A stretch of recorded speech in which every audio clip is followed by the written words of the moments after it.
نو رسول الله صلی الله علیه وسلم چې د بیماری په حالت کې په کوم کور کې پروت و، ناسته په دغه ځینې د ژړا وازونه راغلل. د مدینې هغه ښار کوم کې چې به د نبوت هغه رڼا ځلېدله، هغه همیشه دپاره ختمه شوله، ځکه چې د رسول الله صلی الله علیه وسلم په وفات سره امت یتیم شو. بیا عمر رضی الله عنه پاڅېدو او خلکو ته یې وویل چې په موږ کې غوره انسان ابوبکر صدیق رضی الله عنه دی او زه دې د خلافت دپاره مستحق ګڼم. تر دې چې یوه ورځ د باغیانو یو غټ ګروپ مدینې ته راداخل شو.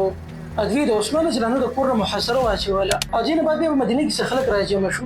هغوی د علي بن ابي طالب رضی الله عنه سره بیعت وکړو او دې د مسلمانانو دپاره څلورم خلیفه وټاکو. او په دغه ټایم کې د عبدالرحمن بن ملجم په نوم باندې خارجي راپاڅېدو. هغه راغی د سهار په ټایم کې چې علي رضی الله عنه جومات طرف ته روان و، په ده باندې ګزار وکړو. کله چې خلافت معاویه رضی الله عنه ته حواله شو، نو په دې سره ملوکیت شروع شو، د بنو امیه په خاندان کې بادشاهي شروع شوه. لیکن په دوی کې د عمر بن عبدالعزیز رحمه الله په شان یو اوچت انسان هم تېر شوی دی، تر دې چې خلکو دته عمر ثاني لقب ورکړی دی او ده د عمر بن خطاب رضی الله عنه وصی هم دی. خو د افسوس خبره دا ده چې د ده دور حکومت ډېر د لږې زمانې پورې و، 2 کاله.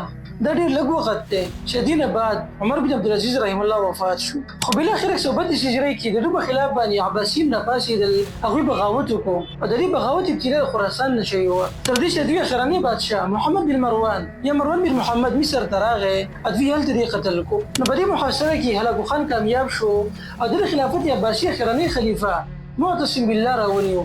هغه ډېر په بېدردۍ سره ووژو، تر دې چې 1517 کې د سلطنت عثماني یو طاقتور حکمران سلطان سلیم راغی مصر ته، د عباسیینو دغه خلافت راواغستو او سلطنت عثماني ته رامنتقل کړو او د ده په حکومت سره د مسلمانانو د خلافت دغه نور د همیشه دپاره پناه شو، کوم چې د اوسنۍ زمانې پورې دوباره بیا نه دی راختلی. لیکن ملګرو که موږ د جمهوریت او اسلامي نظام د بل سره مقابله وکړو، نو په دې کې د اسلامي نظام د غریبانو دپاره ډېر فایدهمند ثابتېږي.